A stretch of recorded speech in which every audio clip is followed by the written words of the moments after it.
Assalamualaikum warahmatullahi wabarakatuh, sahabat Oji 2. Selamat datang kembali di channel kesayangan kita, tempat di mana cerita-cerita menguras emosi, penuh kejutan, dan tak terlupakan selalu hadir untuk menghibur kalian. Jangan lupa untuk subscribe, like, dan aktifkan lonceng notifikasi agar kalian tidak ketinggalan kisah-kisah menarik lainnya. Bismillah, mari kita mulai perjalanan emosional kita hari ini dengan penuh semangat dan doa. Cerita kali ini mengangkat kisah yang tak terduga, penuh godaan, dan pastinya mengejutkan. Seorang janda kaya raya yang memikat hati pemuda sederhana dengan cara yang sangat tak terduga. Di balik semua kemewahan dan kecantikannya, ada sebuah rahasia besar yang tersembunyi yang akan mengubah hidup pemuda tersebut selamanya. Apa yang terjadi ketika seorang wanita kaya ini memutuskan untuk menggoda tanpa ampun? Dan bagaimana akhirnya pemuda tersebut terjebak dalam permainan yang tak pernah ia bayangkan. Cerita ini tidak hanya penuh dengan twist yang mengejutkan, tetapi juga akan membuat kalian berpikir ulang tentang nasib, pilihan hidup, dan keberuntungan. Ikuti kisah ini sampai tuntas, karena endingnya akan membuat kalian melongo. Siang itu, Surya masih seperti biasanya, mengenakan kaos oblong lusuh dan celana jeans robek di lutut. Pemuda berusia 25 tahun itu mendorong gerobak es keliling menyusuri gang-gang sempit kawasan Alit, Surabaya Barat. Tak pernah ia bayangkan, nasibnya akan berubah dalam hitungan hari. Saat Surya berhenti di depan rumah mewah berdesain klasik Eropa, ia hanya berniat menawarkan es lilin pada satpam. Tapi dari balik jendela kaca besar di lantai 2, seorang wanita cantik bergaun putih panjang memandanginya tajam. Matanya tajam dan senyumnya seolah memanggil, "Mas, tunggu sebentar." Seru suara perempuan itu dari arah pagar otomatis yang perlahan terbuka. Surya bingung. Ia menoleh kanan-kiri, memastikan tak salah orang. "Ya Mbak, saya cuma jual es lilin," ucap Surya canggung. Wanita itu menghampirinya perlahan, aroma parfumnya menyeruak mewah. Wajahnya tampak lebih dewasa, namun tetap menawan. Dengan suara lembut, ia berkata, "Boleh nggak saya beli semua esnya? Tapi kamu harus duduk dulu. Temani saya minum teh." Surya menelan ludah.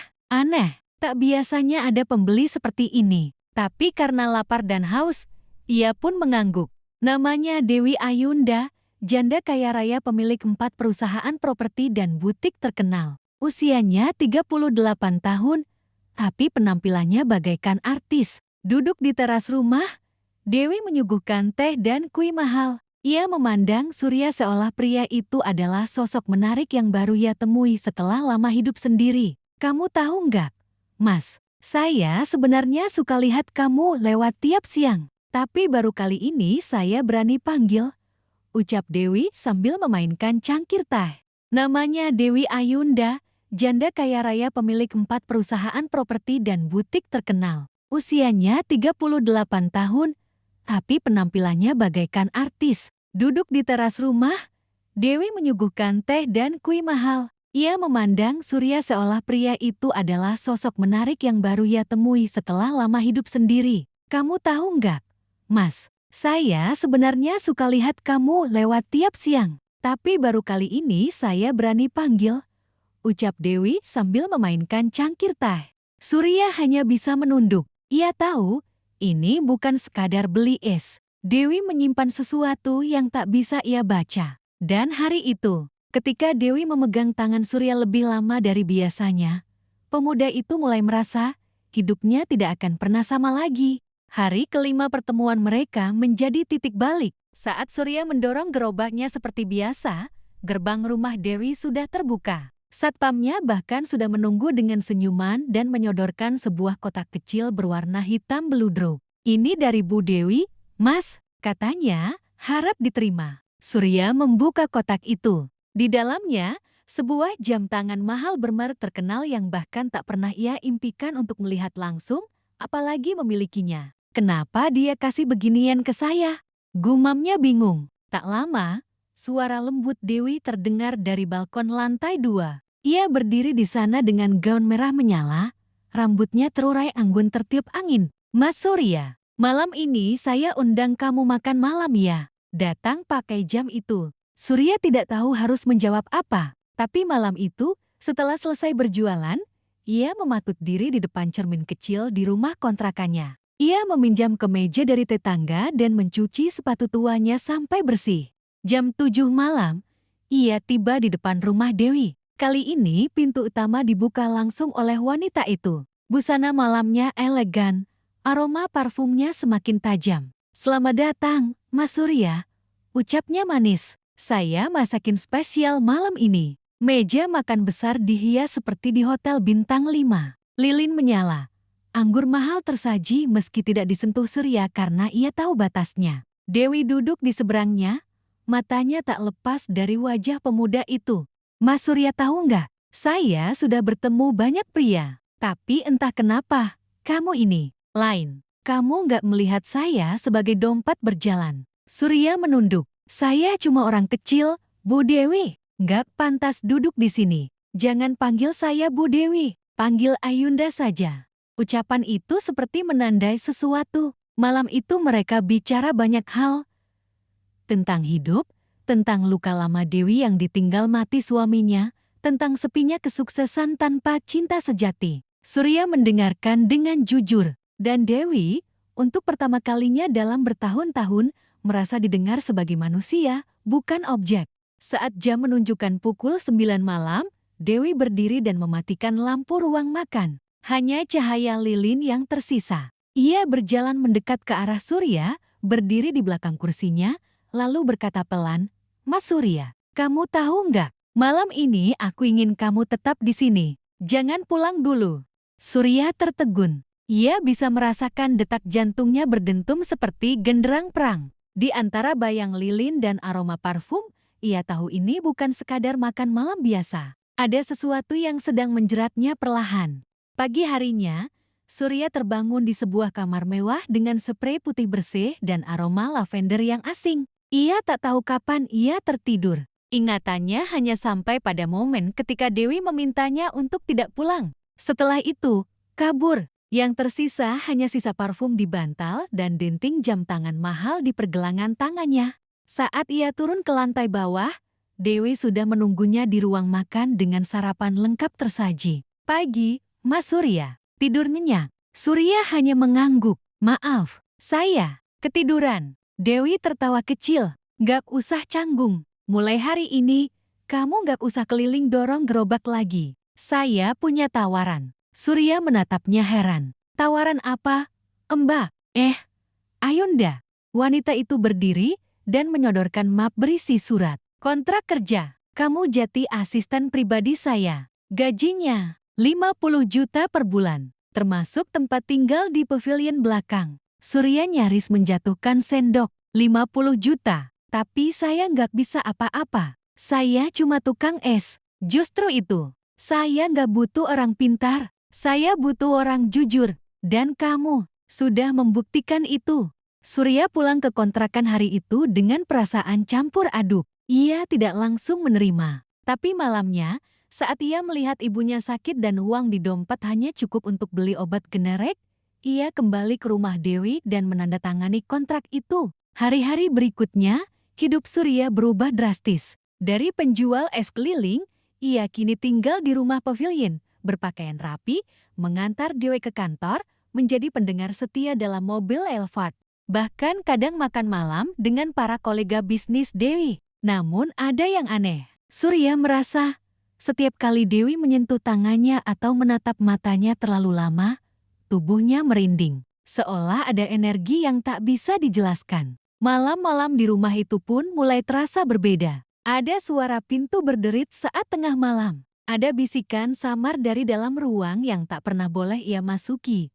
Ruang berwarna hitam di ujung lorong bawah tanah. Suatu malam, saat Dewi sedang keluar kota dan rumah besar itu sepi, Surya tak tahan rasa penasarannya. Ia mengendap ke lorong bawah tanah, mendekati pintu hitam berukir naga. Saat ia membuka kuncinya pelan-pelan, kakak, pintu itu membuka ke ruang gelap. Di tengah ruangan, ada altar marmer hitam dengan foto-foto pria muda yang wajahnya seperti dirinya. Di sekeliling altar, ada lilin merah dan secari kain berlumur darah kering.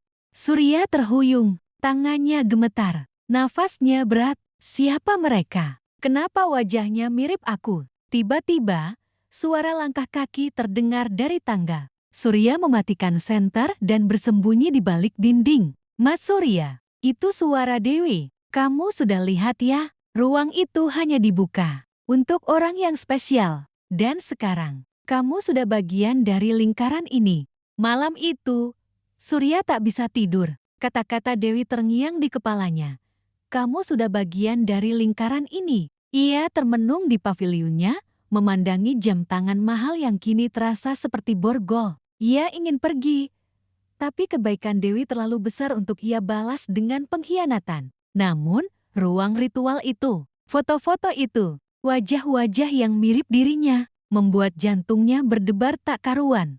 Pagi harinya, Dewi bersikap seolah tak terjadi apa-apa. Ia bahkan mengajak Surya belanja ke butik ternama. Surya diajak memilih jas, sepatu kulit, parfum mahal. Dewi tertawa dan bersikap seperti wanita jatuh cinta biasa. Mas Surya, kamu suka jas yang ini enggak? Yang warna navy ini cocok banget sama kulit kamu. Ayunda, boleh saya tanya sesuatu? Suara Surya bergetar saat mereka berada di dalam mobil. Tanya saja.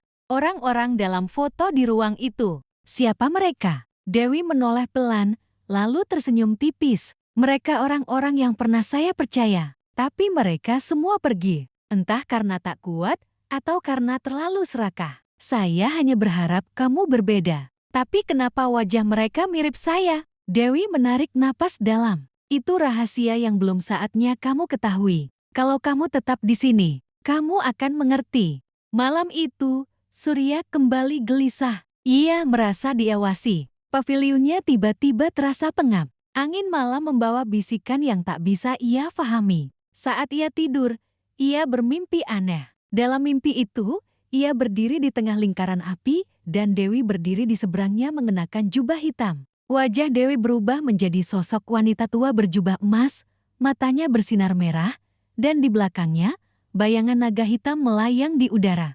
Berikan hatimu, maka kekayaan dan hidup abadi akan menjadi milikmu. Surya terbangun dengan napas tersengal, peluh dingin membasahi tubuhnya, dan di atas meja, entah siapa yang meletakkannya, ada sebuah kotak kecil dari kayu hitam. Saat dibuka, isinya bukan perhiasan, tapi sebuah surat bertuliskan, "Malam Jumat ini, di ruang hitam, ikuti panggilanmu. Jangan tolak, atau kau akan bernasib sama seperti yang lain."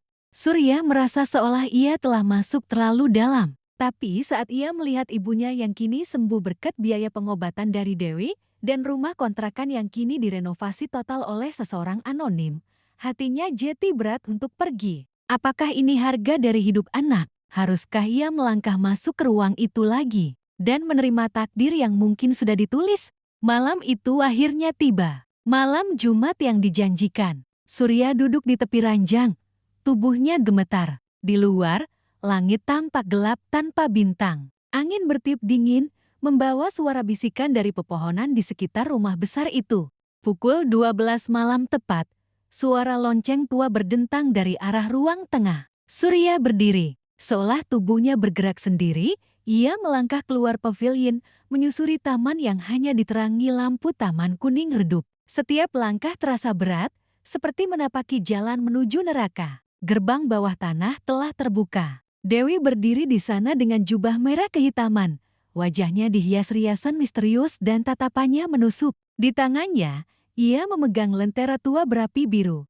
"Kamu datang tepat waktu, Mas Surya," ucapnya lembut, namun mengandung tekanan yang tak terlihat. Surya menelan ludah. Apa yang akan terjadi di dalam sana? Kebenaran, sesuatu yang hanya bisa dilihat oleh mereka yang terpilih. Ruang bawah tanah gelap gulita, hanya diterangi api dari lentera. Di tengah ruangan, altar marmer kini telah berubah. Ada lingkaran darah segar dan 6 sosok berjubah hitam berdiri membentuk formasi.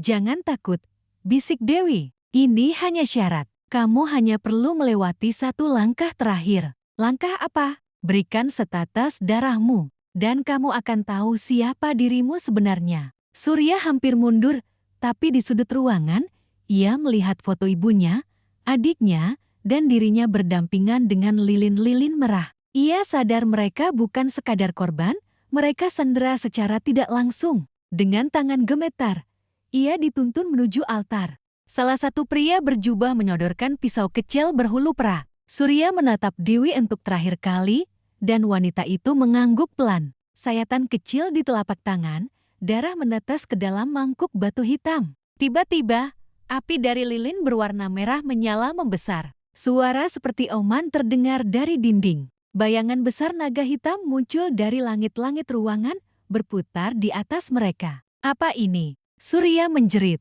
Itu bukan naga. Itu bagian dari dirimu, Surya. Kamu adalah keturunan dari garis darah penjaga kekayaan. Ini bukan pesugihan biasa. Ini warisan. Dan kamu adalah pewarisnya. Dunia Surya runtuh dalam sekejap. Ia ingin lari, tapi tubuhnya terkunci. Tubuhnya panas, darahnya mendidih, dan dari dalam dirinya, suara lain mulai berbicara. Terimalah, atau keluargamu lenyap.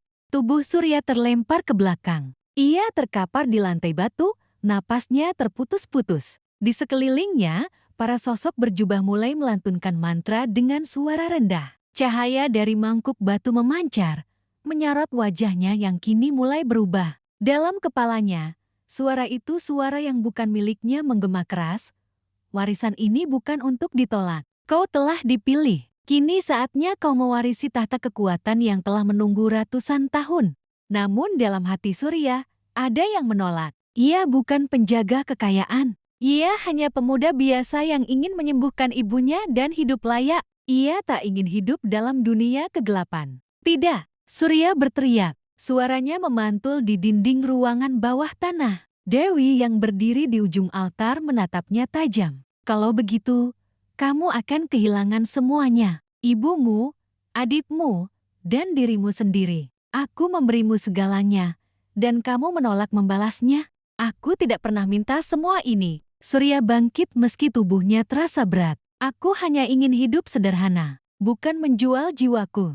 Cahaya dari mangkuk darah itu tiba-tiba menggelap. Ruangan bergetar. Lilin-lilin mati satu persatu. Sosok naga yang melayang mulai mengaum marah. Tapi di tengah kekacauan itu, sesuatu terjadi. Kalung kecil yang diberikan ibunya yang selalu ia pakai sejak kecil berpendar terang. Sinar putih keemasan menyelimuti tubuh Surya, mendorong naga itu mundur.